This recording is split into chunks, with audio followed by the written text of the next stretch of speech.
आज जो ताजमहल के ताल्लुक से हमने सुना, हमें हैरत हुई कि शाहजहां के उर्स के मौके पर जो चादर चढ़ाने के जो पहले से रिवाज है, उस पर जो राजनीति हो रही है देश में और उसकी इजाज़त दी जा रही है, तो ये हैरत की बात है। ताजमहल भारत की तहजीबी विरासत का अमीन है, न कि नफरत और उकसावी की राजनीति का मंच। शाहजहां का उर्स कोई नई परंपरा नहीं, बल्कि सदियों से चली आ रही एक रूहानी और संस्कृति रस्म है, जिसे आज तक कानून, प्रशासन और इतिहास तीनों ने स्वीकार किया है। क्या हो गया है देश में? आप क्या करना चाहते हैं देश में? क्यों आग लगाने की कोशिश की जा रही है?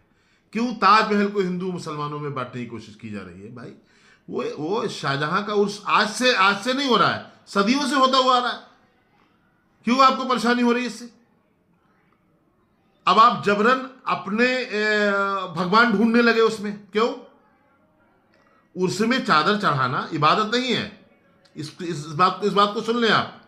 हम फातिहा पढ़ते हैं, न्यास करते हैं, मज़ारात औलिया पर हाजिरी देते हैं, ये इबादत नहीं है। इबादत हम सिर्फ अल्लाह की करते हैं। ये एक ऐतिहासिक शख्सियत को याद करने का अदबी और तहजीबी तरीका है। इस पर आपत्ति जताना क्या कहलाता है? भारत की जो साझा संस्कृति है, उस पर आपत्ति जताने के बराबर है ये।